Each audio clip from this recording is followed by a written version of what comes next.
Morning friends, నేను మీ సాయి మల్లేష్ మాడుతున్నాను. ముందుగా మా ఛానల్ సబ్స్క్రైబ్ చేసి లైక్ చేసి షేర్ చేయండి. అదేవిధంగా హైదరాబాద్లో కానీ హైదరాబాద్ పరిసర ప్రాంతాల్లో కానీ స్థలం కొనాలనుకున్నా అమ్మాలనుకున్నా ఇందులో ఉన్న కాంటాక్ట్ నెంబర్ని సంప్రదించగలరు.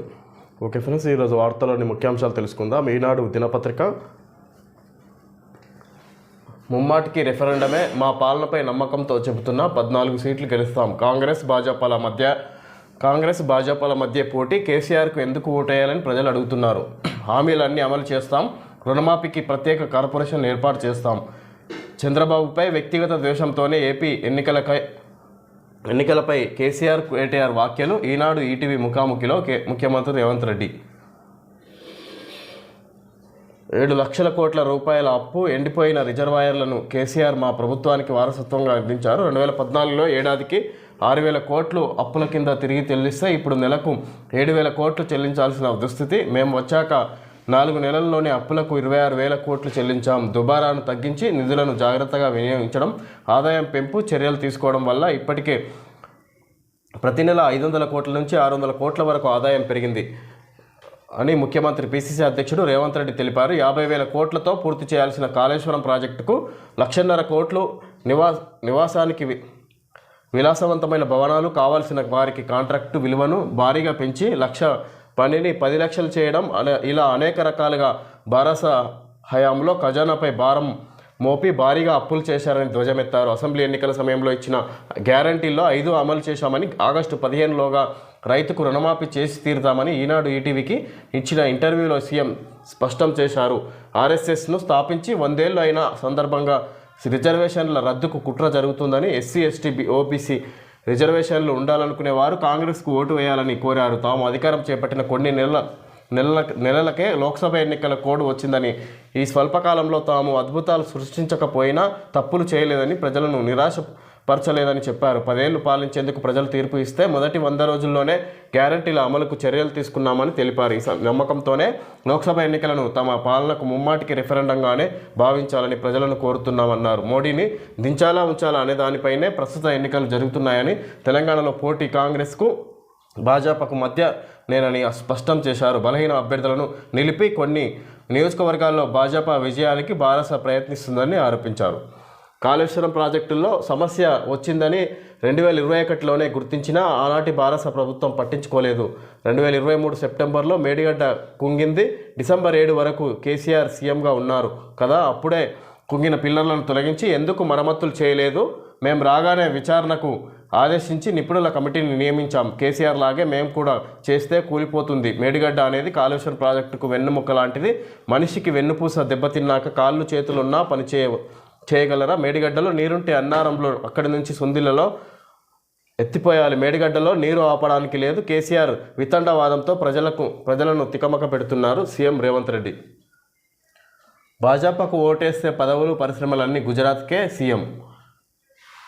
ఇక్కడ ఈనాడు ఈటీవీతో సీఎం ఇంటర్వ్యూ సందర్భంగా ఈ విధంగా ముఖ్య విషయాలు మాట్లాడడం జరిగింది. ఈ విధంగా వచ్చిన 5 నెలల్లోనే ఇచ్చిన హామీలన్నీ, ప్రభుత్వం ఏర్పడిన 5 నెలల్లోనే ఇచ్చిన హామీలన్నీ 5 గ్యారంటీలు అమలు చేశాం. ఇంకా రుణమాఫీ ఒకటి పెండింగ్లు ఉన్నట్టుగా, దాన్ని కూడా ఆగస్టు 15లోపు అమలు చేస్తామన్నట్టుగా ఇక్కడ మాట్లాడడం జరిగింది. అదేవిధంగా బీఆర్ఎస్ భాజపాకు మద్దతు ఇస్తూ పనిచేస్తుంది.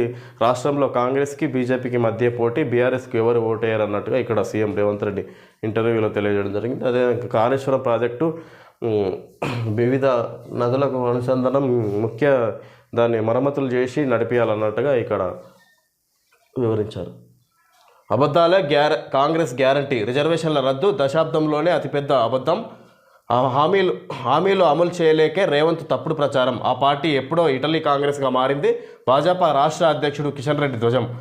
అబద్ధాలే కాంగ్రెస్ పార్టీ గ్యారంటీ అన్నట్లుగా రాష్ట్రంలో సీఎం రేవంత్ రెడ్డి ప్రభుత్వం పనిచేస్తుందని భాజపా రాష్ట్ర అధ్యక్షుడు కేంద్ర మంత్రి జి కిషన్ రెడ్డి విమర్శించారు. భాజపా కేంద్రంలో 3వసారి అధికారంలోకి వస్తే రిజర్వేషన్లను రద్దు చేస్తుందంటూ సీఎం తప్పుడు ప్రచారం చేస్తున్నారని మండిపడ్డారు. రిజర్వేషన్లను రద్దు చేస్తారనడం ఈ దశాబ్దంలోనే అతిపెద్ద అబద్ధమని ఎద్దేవా చేశారు. ఆయన పార్టీ ఎప్పుడో ఇటలీ కాంగ్రెస్గా మారిందన్నారు. భాజపా కార్యాలయంలో ఆయన ఆదివారం రాష్ట్ర ప్రధాన కార్యదర్శులు బంగారు శృతి, కాసం వెంకటేశ్వర్లు, అధికార ప్రతినిధులు ఎన్వి సుభాష్, రాణి రుద్రమ తదితరులతో కలిసి విలేకరుల సమావేశంలో మాట్లాడారు. కాంగ్రెస్ పార్టీ దిగజారి చౌకబారు ప్రకటనలు చేస్తుందని కిషన్ రెడ్డి ఆరోపించారు. ప్రమాణాలు ప్రతి సవాళ్లతో ప్రజలకు న్యాయం జరిగిందని సీఎం ఇచ్చిన హామీలను అమలు చేయాలని డిమాండ్ చేశారు. కాంగ్రెస్కు లోక్సభ ఎన్నికల్లో ప్రజాదరణ స్పందన లేకపోవడంతో ఆ పార్టీ కొత్త నాటకాలకు తెరతీసిందన్నారు.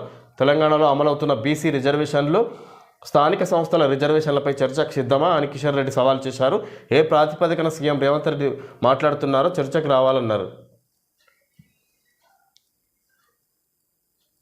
ఇక్కడ కాంగ్రెస్ అన్ని అబద్ధాల గ్యారంటీలు అన్ని అబద్ధాలే అన్నట్టుగా ఇక్కడ కాంగ్రెస్ ప్రభుత్వాన్ని ఉద్దేశించి ముఖ్యంగా కిషన్ రెడ్డి గారు మాట్లాడడం జరిగింది. నిన్న జరిగిన మీడియా సమావేశంలో ముఖ్య నేతలతో ఆయన సమావేశమే ఈ విధంగా కాంగ్రెస్ని ఉద్దేశించి మాట్లాడడం జరిగింది. కాంగ్రెస్ అన్ని చెప్పేవన్నీ అబద్ధాలే, రిజర్వేషన్లు బీజేపీ వల్లనే సాధ్యమైంది, కాంగ్రెస్ చర్చకు రావాలన్నట్టుగా ఆయన కిషన్ రెడ్డి మాట్లాడారు. రిజర్వేషన్లకు ఆర్ఎస్ఎస్ వ్యతిరేకం కాదు, మోహన్ భగవత్ స్పష్టీకరణ.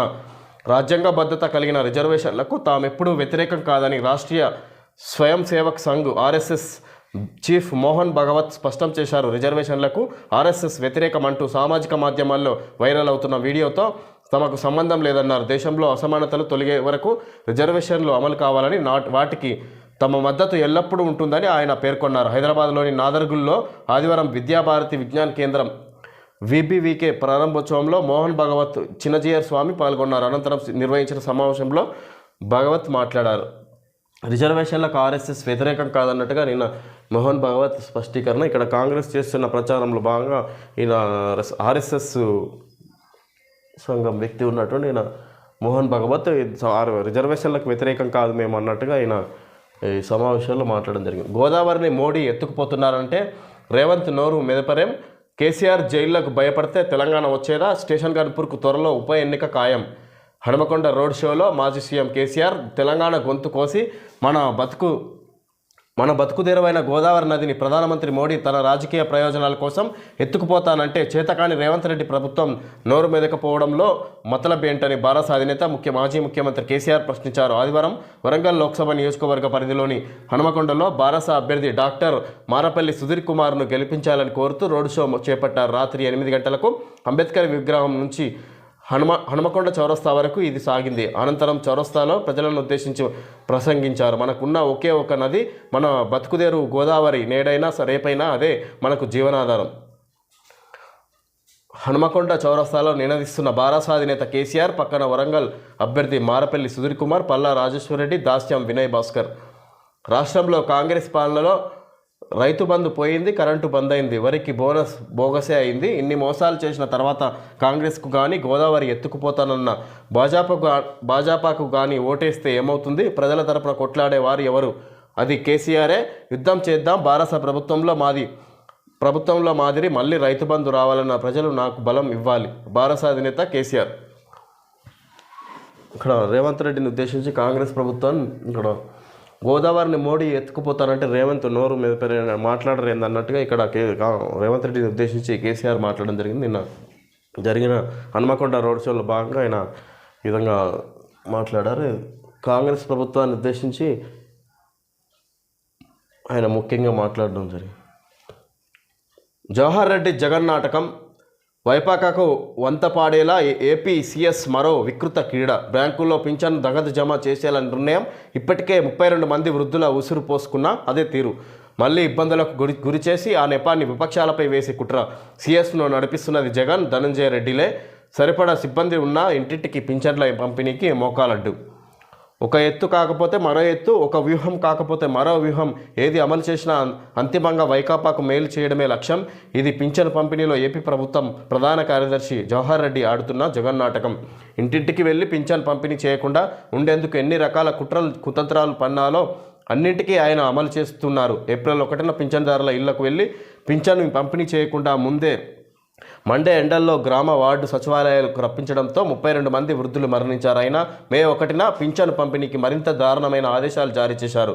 పింఛనుదారుల బ్యాంకు ఖాతాల్లో నగదు జమ చేస్తామంటూ వారి ఇళ్లకు ఎక్కడో దూరంలో ఉండే బ్యాంకుల చుట్టూ తిప్పే కుట్ర పన్నారు.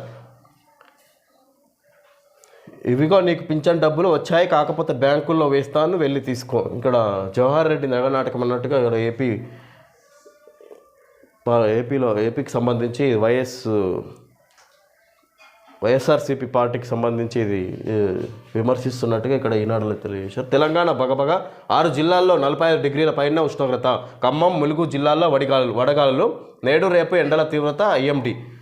తీవ్రమైన ఎండలతో రాష్ట్రం మండిపోతుంది. అన్ని జిల్లాల్లో సాధారణం కన్నా దాదాపు 5 డిగ్రీల పైనే ఉష్ణోగ్రతలు నమోదవుతున్నాయి. కొద్ది రోజులుగా ప్రమాద హెచ్చరిక స్థాయి 45 డిగ్రీల మార్కును దాటి ఎండలు కాస్తున్నాయి. అది వారం కూడా 6 జిల్లాలు ఆదివారం కూడా 6 జిల్లాలు పొగలు గక్కాయి. నల్గొండ జిల్లా మాడుగులపల్లి మండలంలో రాష్ట్రంలోని అత్యధికంగా 45.4 డిగ్రీల సెల్సియస్ ఉష్ణోగ్రత నమోదైంది. ఈ జిల్లాలోని చాలా మండలాల్లో అధిక ఉష్ణోగ్రతలు నమోదయ్యాయి. అలాగే భద్రాద్రి కొత్తగూడెం, ములుగు, శివశంకర్, భూపాలపల్లి, జగిత్యాల, వనపర్తి జిల్లాలోని పలు మండలాల్లో 45 నుంచి 45.3 డిగ్రీల మధ్య ఉష్ణోగ్రతలు రికార్డయ్యాయి. మహబూబాబాద్, నిజామాబాద్ సహా పలు జిల్లాల్లో 44.9 డిగ్రీల ఎండ తీవ్రత కొనసాగింది. ఖమ్మం, ములుగు జిల్లాల్లో వడగాలులు వీచినట్లు వాతావరణ శాఖ అధికారులు ప్రకటించారు. రాష్ట్రంలో సోమ, మంగళవారాల్లో ఉష్ణోగ్రతల తీవ్రత కొనసాగుతుందని, కొన్ని జిల్లాల్లో ఈదురుగాలులతో ఇక్కడ తెలంగాణ బగబగ ఈ ఉష్ణోగ్రతలు 45 డిగ్రీల పైనే కొనసాగుతున్నాయి ఎక్కడ చూసినా అని. ఆదివారం నిన్న కూడా అత్యధిక ఉష్ణోగ్రత ఏర్పాటైనట్టుగా ఇక్కడ తెలియజేశారు. ఇది సంగతి 6 జిల్లాల్లో 45 డిగ్రీలకు పైనే మండుతున్న ఎండలు.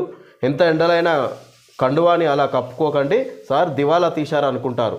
ఇక్కడ ఎండలను ఉద్దేశించి అభ్యర్థి ఇక్కడ ప్రచారంలో ఈ విధంగా ఉన్నట్టు మాకిరెడ్డి తెలియజేశారు. ఓకే ఫ్రెండ్స్, ఈరోజు వార్తల్లోని ముఖ్యాంశాలు తెలియజేయడం జరిగింది. Thank you friends.